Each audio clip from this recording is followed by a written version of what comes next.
In touch doctor Charles Stanley के साथ दुनिया भर में सुसमाचार साझा करते हुए। इन टच पर अगला, परमेश्वर की इच्छा को गहराई से देखना।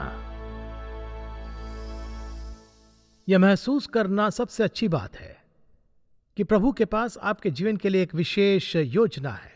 हम में से प्रत्येक के लिए है, पर वह एक ही योजना नहीं, बल्कि यह हम सभी के लिए अलग है, जो कि उन्होंने हमारे लिए अपने मन में सोच रखा था। हम ये नहीं समझते कि जिस तरह से वो पूरी दुनिया में काम करते हैं, वो कैसे कार्य करते हैं, वह पर ऐसा इसलिए करते हैं क्योंकि वे परमेश्वर है। उन्होंने किसी को छोड़ा नहीं। हम कुछ चीज़ों को समझने की कोशिश कर सकते हैं जो कि हम समझ नहीं सकते, लेकिन हमारे जीवन के लिए उसके पास एक योजना है, और यदि हम उस पर भरोसा करने, उसकी आज्ञा मानने के लिए तैयार है, तो वो उसे पूरा करने का इरादा रखता है। और ये दो चीज़ें बिल्कुल ज़रूरी है। प्रभु के मन में जो कुछ भी है, जो कुछ भी उसके मन में था, जबकि उन्होंने आपको होने दिया था और इस संसार में आने दिया, उन पर भरोसा करना और उनका पालन करना दो प्रमुख मुद्दे थे। तो अपने आप से सवाल करें, लोग आपको जानते हैं क्या? वे आपको ऐसे व्यक्ति के रूप में जानेंगे जो कि प्रभु पर भरोसा करता है, उसके आज्ञा का पालन करता है, कोई जो कि उनकी इच्छा में चलने का प्रयास करता है? या क्या वे आपको सिर्फ एक ऐसे व्यक्ति के रूप में जानेंगे जो स्वाभाविक रूप से कुछ भी है आता है, उसे अपने तरीके से अब बस खुश रहना चाहता है, बस सफल होना चाहता है, अब दुनिया के तरीकों में फिट होना चाहता है? प्रभु ने आपको सिर्फ उस पुराने चीज़ों को करने के लिए जन्म लेने का अवसर नहीं दिया जो कि आप खुद करना चाहते थे। वो उनकी योजना नहीं थी। बहुत से लोग अपना पूरा जीवन बिताते हैं, कभी यह प्रश्न नहीं पूछते कि मेरे जीवन के लिए प्रभु की योजना क्या है, उसकी इच्छा क्या है। एक बार जब उस प्रश्न को पूछना शुरू करते तो ये आपको अपने जीवन में प्रभु के उद्देश्य के पूर्ण परिप्रेक्ष्य में और गहराई से ले आता है। और जब मैं इसके बारे में सोचता हूँ तो मैं भजन संहिता 103 के उस वचन के बारे में सोचता हूँ, क्योंकि सवाल यह आता है कि प्रभु ऐसा कर सकते हैं और वह बाकी सब क्यों कर सकते हैं। भजन संहिता 103 और 19वां वचन, अगर यह वचन आपके बाइबल में नहीं है तो अंकित कर लें। वह कहता है, यहोवा ने तो अपना सिंहासन स्वर्ग में स्थिर किया है और उसका राज्य पूरी सृष्टि पर है। जरा इसे देखिए, उसका राज्य पूरी सृष्टि पर है, यानी चाहे कुछ भी हो, परमेश्वर प्रभारी है और वह नियंत्रण में है। और ऐसा लग सकता है कि नियंत्रण में नहीं है, लेकिन वो बिल्कुल है। हम सभी समाचार और उतार चढ़ाव के बारे में सुनते हैं, इसके लिए हूँ, उसके लिए हूँ, उसके विरोध में हूँ। इस सब में परमेश्वर कहाँ है? ठीक वही जहाँ वह हमेशा से रहा है। वह नियंत्रण में है। वह हमें ऐसे काम करने देगा जो कि कभी कभी मूर्खतापूर्ण विनाशकारी, नाश करने वाले होते, लेकिन कई बार वह हमें रोकता है। और कभी कभी जिस तरह से लोग चीज़ें करते हैं, हमें यह विश्वास करने में कठिनाई होती है कि उसमें परमेश्वर शामिल है। तो जब मैं इन वचनों को और उनके राज्य के बारे में सोचता हूँ, तो जो कि यिर्मयाह में परमेश्वर से कहा था, उन्होंने उस 32वें अध्याय में कहा था, हे प्रभु यहोवा, तूने बड़े सामर्थ और बढ़ाई हुई भुजा से आकाश और पृथ्वी को बनाया है, तेरे लिए कोई काम कठिन नहीं है। अब यदि आप और मैं ये मानते हैं कि सब कुछ प्रभु की पहुंच और उसकी सामर्थ के भीतर है और उसके लिए कुछ भी मुश्किल नहीं है, तो हम थोड़ा अलग तरीके से काम करेंगे। हमें कुछ बातों पर संदेह नहीं होगा। हम उसके वादों का और अधिक दावा करने के इच्छुक होंगे, क्योंकि प्रभु प्रभारी है, सब उनके नियंत्रण में है, उसका राज्य पूरी सृष्टि पर है। तो संसार में चाहे कुछ भी हो रहा हो, प्रभु अभी भी प्रभारी है। समस्या है कि बहुत से लोग विश्वास नहीं करते उस पर। और मैं कभी कभी टेलीविज़न देखता हूँ और सोचता हूँ कितना दयनीय है, और यह आगे चलता ही रहता है जब तक कि आपको अंत में उठकर उसे काटना है और प्रश्न पूछना है, हे प्रभु, क्या किसी ने प्रभु के बारे में सुना है? क्या पुराने नियम में किसी ने यहोवा एलोहिम के बारे में सुना है, जो सभी देवताओं का परमेश्वर है, एकमात्र सच्चा परमेश्वर है? यह प्रभु जिसके पास सब कुछ करने की शक्ति है, वह कोई जो उस पर विश्वास करता है, उस पर भरोसा करता है, मार्गदर्शन के लिए उस पर प्रतीक्षा कर रहा है। यदि आप सुनते हैं, देखते हैं और परमेश्वर के वचन को नहीं पढ़ते हैं, तो आप बहुत बहुत निराश हो सकते हैं। तो इस संदेश का शीर्षक है परमेश्वर की इच्छा को गहराई से देखना। और मैं सबसे पहले प्रभु की इच्छा के 3 प्रमुख भेद, 3 श्रेणियों के बारे में बात करना चाहता हूं। और पहला है प्रभु की पूर्व निर्धारित इच्छा, वे चीजें जो वो करता है। रोका न जा सके, बिना बदलाव के, बिना शर्त के। यानी वे कार्य जो परमेश्वर अपनी शक्ति और अपने प्रेम के द्वारा कर सकते हैं, और ऐसी चीजें जिन्हें कोई नहीं रोक सकता।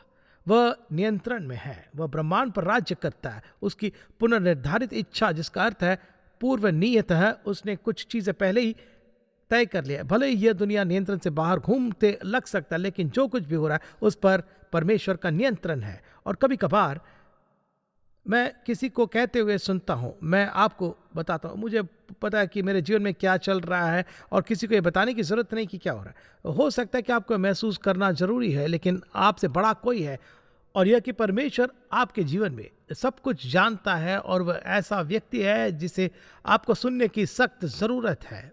वह ही है जिसका राज्य पूरी सृष्टि पर है।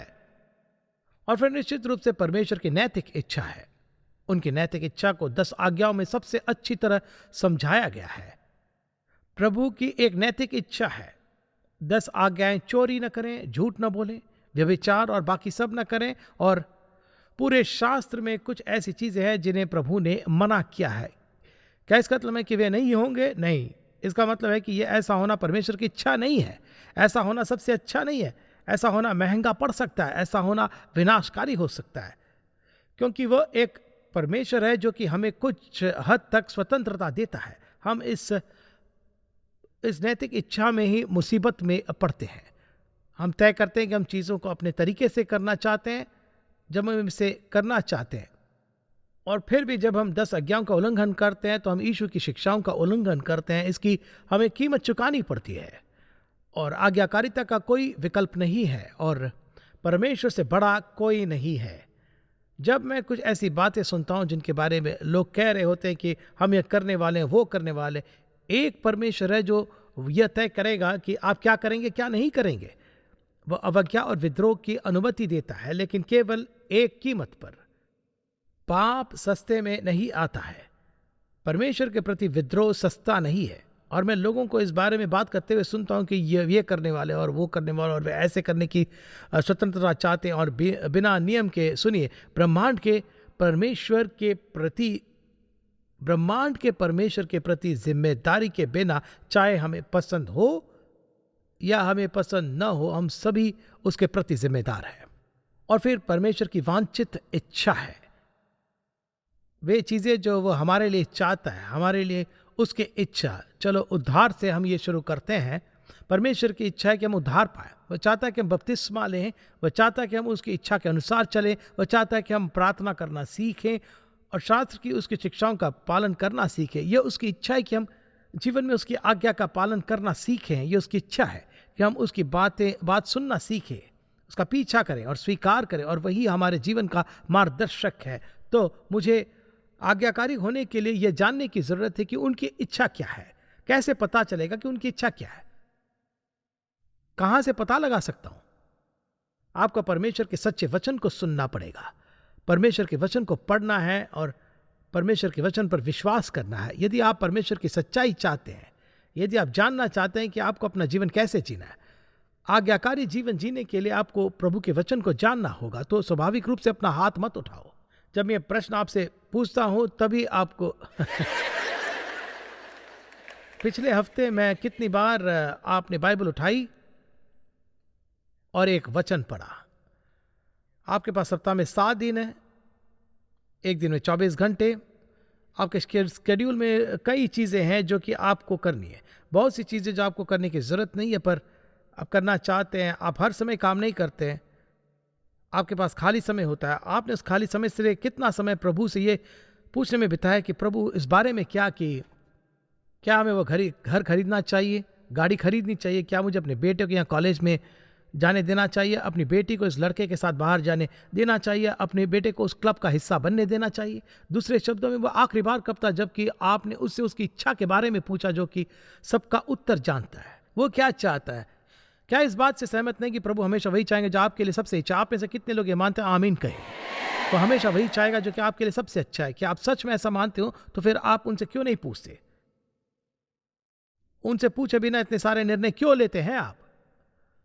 उनकी एक इच्छा, एक उद्देश्य, एक योजना है। वो जीवन के हर एक परिस्थिति में हमारे लिए सबसे अच्छा क्या है ये जानता है, और वो हमें उससे पूछने को कहता है। मांगो तो तुम्हें दिया जाएगा, ढूंढो तो तुम पाओगे, खटखटाओ तो तुम्हारे लिए खोला जाएगा। परमेश्वर हमें अपनी इच्छा दिखाने के लिए तैयार है, और हमें उसके सामने जो हियाव होता है वो यह है कि यदि उसकी इच्छा के अनुसार हम कुछ मांगते हैं तो वो हमारी सुनता है। और जब हम मानते हैं कि जो कुछ हम मांगते हैं वह हमारी सुनता है, तो ये भी जानते हैं कि जो कुछ हमने उससे मांगा वो पाया है। तो फिर क्यों ना परमेश्वर के वचन में प्रभु को खोजें कि इस विशेष परिस्थिति में आप मुझसे क्या चाहते हैं। आज्ञाकारिता होना क्या है, यह परमेश्वर की इच्छा के अनुरूप है या नहीं। और लोग इतने कर्ज में डूबे क्यों हैं? वे परमेश्वर की इच्छा को पूछे बिना ही खर्च कर लेते हैं। देखिए, इस देश में यह बहुत बड़ा मुद्दा है। कर्ज एक बहुत ही बड़ा और मुख्य मुद्दा है। और आप कहेंगे लेकिन इसका बाइबल से क्या लेने देना? बस पढ़ना शुरू करें, आपको पता चल जाएगा। पैसे और कर्ज के बारे में प्रभु के पास कहने के लिए बहुत कुछ है। और जब आप एक पाप के दूसरे पाप की ओर से ले जाने के बारे में सोचते हैं, प्रभु के पास हमारे लिए एक इच्छा है। उनकी इच्छा हमेशा आपके लिए सर्वोत्तम है, हमेशा आपके लिए सबसे अच्छा होता है। उनकी हाँ सबसे अच्छी होती है, उनकी ना सबसे अच्छी होती है, क्योंकि वह हमारे लिए सबसे अच्छा चाहता है। और तो जब हम प्रभु की इच्छा के बारे में सोचते हैं, प्रभु की इच्छा हमारे लिए प्रभु की सर्वोत्तम योजना होती है। आप कहेंगे मेरा जीवन गड़बड़ हो गया, मुझे नहीं पता कि आगे कहाँ जाना है। मैं आपको परमेश्वर की इच्छा का एक और भाग देता हूँ, और वो है आपके जीवन के लिए उनकी व्यक्तिगत इच्छा। और हम इसे तीन हिस्सों में बांट सकते हैं। और सबसे पहले यह उनकी इरादे वाला इच्छा है, यानी परमेश्वर के मन में आपके लिए क्या था। मैं नहीं जानता कि तुम्हारे माता पिता कौन थे, आपका परिवेश कैसे हुआ, लेकिन परमेश्वर के मन में आपके लिए क्या था उस बारे में सोचिए। उनकी इरादा इच्छा आपके पैदा होने से पहले उसके मन में आपके लिए क्या इच्छा थी। आपकी शिक्षा के बारे में उसके मन में क्या था। उदाहरण के लिए आत्मिक उपहारों के बारे में उसके मन में क्या था। जब आपने अपने उद्धारकर्ता के रूप में यीशु मसीह पर भरोसा किया था, तो परमेश्वर आपसे जो चाहते हैं उसके लिए आपको क्षमता, प्रतिभा और कौशल के साथ उपहार भी दिया गया था। और जब आप अपने जीवन में पहले सोचते हैं जब मैं बड़ा हो जाऊंगा तो मैं ये बनूंगा वो बनूंगा, क्या आपने कभी परमेश्वर से पूछा कि वह आपसे क्या चाहता है? आप कहेंगे कि हम कैसे जान सकते हैं कि परमेश्वर हमसे क्या चाहता है? और यदि आप यहाँ बैठे हैं और आप अपने जीवन के लिए प्रभु की इच्छा को नहीं जानते हैं, तो शायद आपने उसे कभी नहीं पूछा। शायद जरा सोचे, क्या आपने अभी अपने घुटने टेक कर कहा प्रभु मैं अपना जीवन बर्बाद नहीं करना चाहता, मैं चाहता हूं कि मेरा जीवन मायने रखे, और मैं चाहता हूं कि मेरा जीवन मायने रखे, और अगर आप मेरी मदद करेंगे, मेरी प्रार्थना का जवाब देंगे, तो मुझे सही चीज करने के लिए प्रार्थना कर रहे हैं। बहुत कम युवा आज आपसे अपने जीवन के लिए प्रभु की इच्छा के बारे में बात करते हैं, क्योंकि उन्होंने कभी इस पर विचार ही नहीं किया कि वह परमेश्वर जो इस ब्रह्मांड पर प्रभुता करता है, उसके पास आपके जीवन के लिए एक योजना है।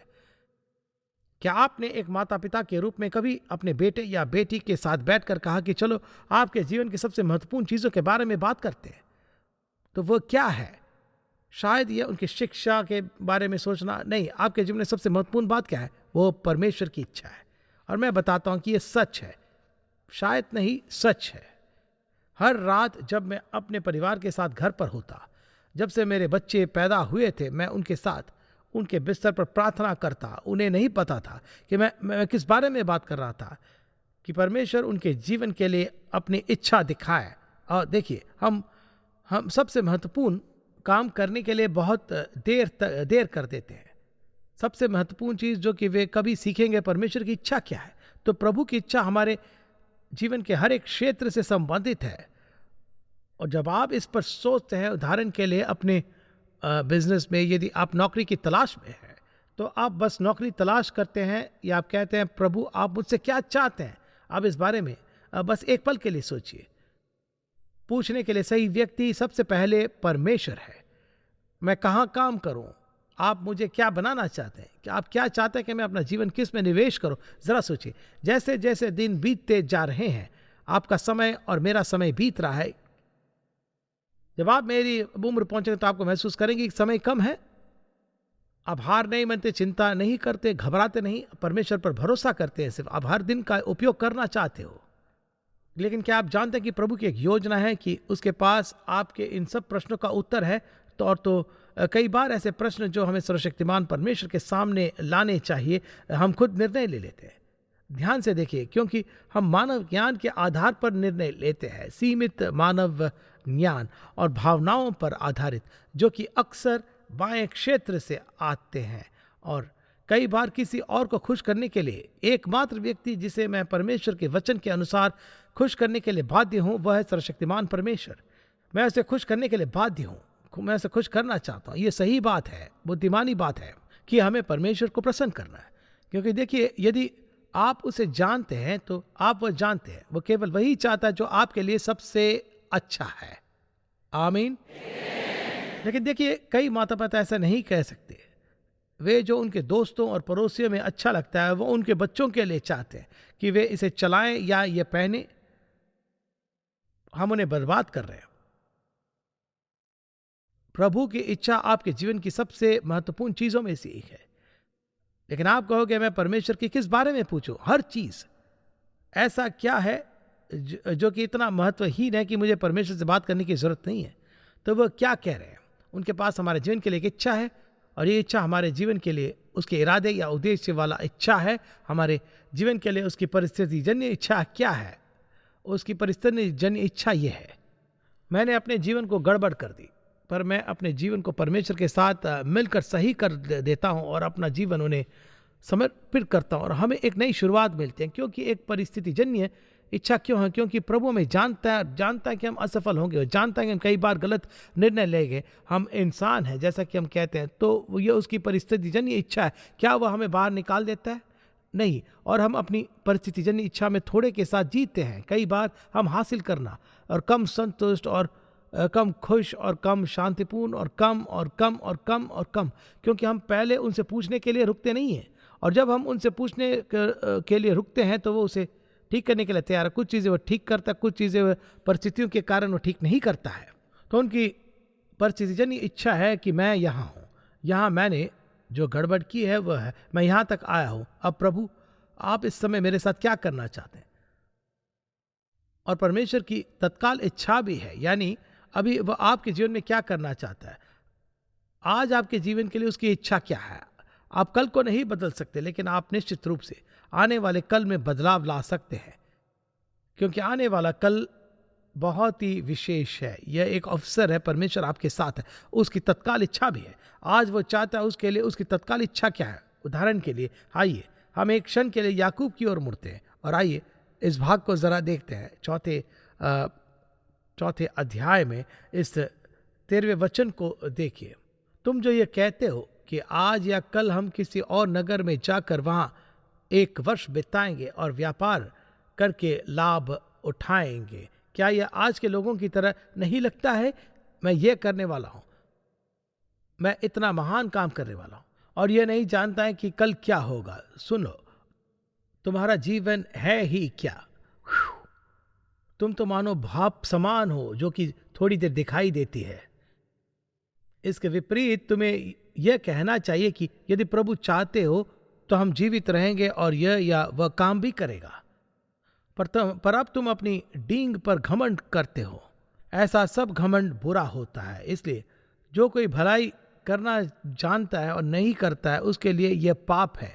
तो जब आप अपने जीवन को देखते हैं तो अपने आप से यह सवाल पूछे कि आप अपना समय कैसे व्यतीत करते हैं, अपना पैसा, आपके पैसे कैसे खर्च करते हैं, आपके मित्र कौन कौन है, आपके रिश्तों का क्या, जो चीज़ आप खरीदते हैं, आपकी गवाही। आप कहेंगे परमेश्वर की छोटी छोटी बातों में कोई दिलचस्पी नहीं है। तो जैसे क्या?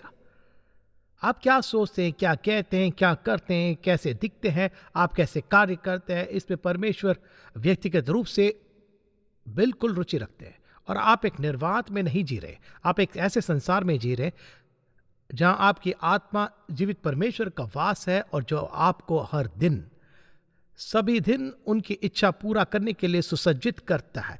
यदि आप अपने जीवन को उसे समर्पित करने के लिए तैयार हैं और उसे अपना जीवन देना चाहते हैं, आपके जीवन में इस समय आपकी क्षमता क्या है, ये केवल ईश्वर ही जानते हैं। केवल ये शायद आपके सोच से बहुत अधिक है। आप कहेंगे मैंने बहुत सारी गलतियां की है। तो गलतियां किसने नहीं की है? विभिन्न प्रकार की गलतियां, और यह गलती किसी के लिए दुखद हो सकती है और इस व्यक्ति की गलती इससे कहीं अधिक दुखद हो सकती है। मुद्दा ये नहीं है, मुद्दा यह है कि परमेश्वर इस दिशा में, आप में और परमेश्वर मेरे जीवन में जो कुछ भी गायब है वो क्या है प्रभु। जहां भी मैंने इसे खो दिया है, मुझे दिखाओ कि वह कहाँ है। मुझे जो कुछ भी कबूल करना और पश्चाताप करना, वो क्या है जो मुझे आपको आत्मसमर्पण करना और मैंने कभी नहीं किया। प्रभु, मैं अपने जीवन में आपका सर्वश्रेष्ठ चाहता हूँ। अपने आप से ये पूछे, जब आप पीछे मुड़कर अपने जीवन को देखते हैं, उस समय से जबकि आप किशोर थे या उससे कुछ समय पहले, अपने जीवन को पीछे मुड़कर देखे, आप क्या बदलना चाहेंगे। हम सभी शायद कुछ बदलना चाहेंगे, है ना। हम सब कुछ बदलना चाहेंगे। अपने जीवन को पीछे मुड़कर देखें, क्या बदलना चाहेंगे आप। दूसरा सवाल यह है, आप यह सोचकर इतनी दूर तक क्यों आए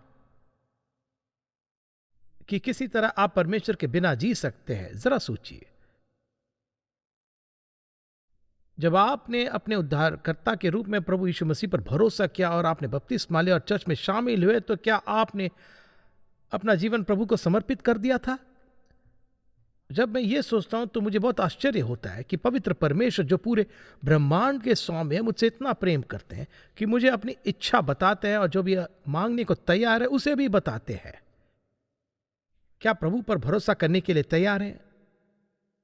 आप जहां भी हो, जिसके साथ भी हो, आपकी गलतियां, आपकी सफलताएं, जो भी हो, जो चीजें आपके जीवन में हैं, जो चीजें नहीं हैं, क्या आप उनसे ये कहोगे कि हे प्रभु, आप मेरे बारे में सब कुछ जानते हो, मैंने इसे कैसे गड़बड़ कर डाला, मैं आपसे मेरे पापों को क्षमा करने के लिए मांगता हूं और मुझे पता है कि मेरे पास इसे पूरा करने के लिए बहुत लंबा समय नहीं है, लेकिन प्रभु वह इच्छा, क्या आप मुझे अपना बाकी जीवन आपकी परिस्थिति जन्य इच्छा के अनुसार बिताने में मदद करेंगे। परिस्थितियां चाहे जो भी हो, क्या आप मुझे अपना जीवन आप जिस तरह चाहते हैं वैसे जीने में मदद करेंगे। मेरी बाकी जीवन जिस तरह से आप चाहते हैं, कैसे जो, क्या आप उनसे ये कहेंगे, शैतान के जाल में मत फंसिए।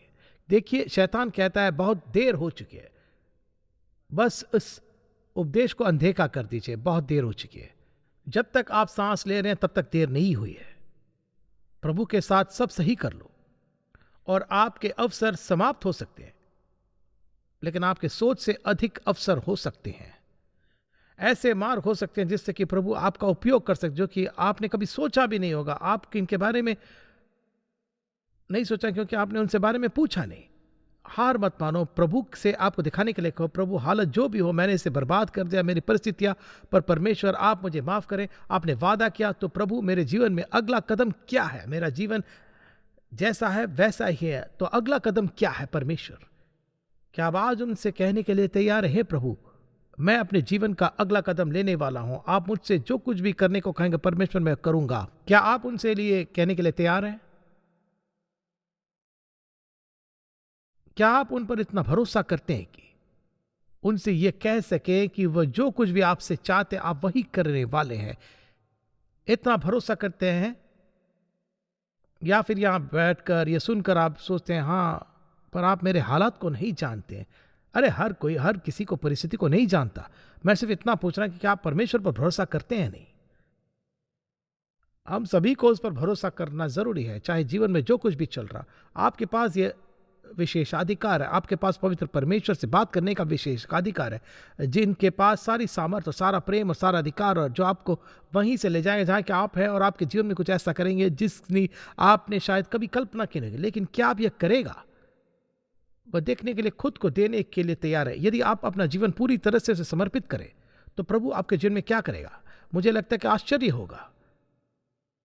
क्या आप यह कहने की हिम्मत है, प्रभु मुझे विश्वास है कि आपके पास मेरे जीवन के लिए एक इच्छा है, और आप मैं कैसे जी रहा हूं उससे खुश नहीं है, लेकिन आज मैं आपसे मुझे क्षमा करने के लिए कह रहा हूं। मैं कुछ लोगों को दोष दे सकता हूं परमेश्वर, लेकिन मैं किसी को दोष देने वाला नहीं हूं। मैं आपसे मुझे क्षमा करने की मांग कर रहा हूं, और आज से जब मैं इस चर्च के दरवाजे से बाहर निकलता तो मैं आपकी सिद्ध इच्छा के सामने खुद को आत्म समर्पण कर रहा हूं, चाहे वह कुछ भी हो। आप जो कुछ भी कहेंगे मैं वही करूंगा, और मैं विश्वास करूंगा परमेश्वर, क्योंकि आप प्रेम और दया और अच्छाई और पुनर्निर्माण के परमेश्वर हैं। आप मेरे लिए वही करेंगे जो मेरे लिए सबसे अच्छा है। बहुत खूब। यदि आप इच्छुक हैं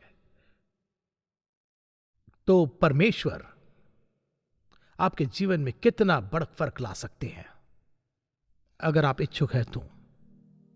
और पिता परमेश्वर, हम आभारी है कि आप एक क्षमाशील परमेश्वर है जो हमारे जीवन में पवित्रीकरण और पुनर्निर्माण जैसे अच्छे कार्यों को करते हैं। और मैं प्रार्थना करता हूं कि प्रत्येक व्यक्ति जो इस संदेश को सुनता है वो अपने आप को दोषी पाए और गहराई से प्रेरित हो। कुछ के लिए यह गहरी चोट होगा, लेकिन वे खुद को आपके सामने आत्मसमर्पण करें और देखें कि आप उनके बाकी जीवन में क्या करते हैं। हे परमेश्वर, उनके बाकी जीवन के लिए यही मेरी प्रार्थना है। परमेश्वर मेरे जीवन में क्या करेंगे। और पिता परमेश्वर, आप आश्चर्य से भरे हुए हैं। हम जानते हैं कि यह सच है, अद्भुत आश्चर्यों से भरा हुआ। शायद हमें नहीं लगता कि हम इसके लायक है या किसी को परवाह नहीं, लेकिन हम जानते कि आपका रवैया नहीं है। आप बस हमारे हां परमेश्वर कहने की प्रतीक्षा कर रहे हैं ताकि आप हमारे जीवन में अपना पुनर्निर्माण शुरू करें, जो कि हमें हमेशा के लिए बदल देगा। और आज मेरी यही प्रार्थना है यीशु के नाम में, आमीन। यदि आज के प्रोग्राम से आपने आशीष पाई है तो लॉग कीजिए intouch.org पर।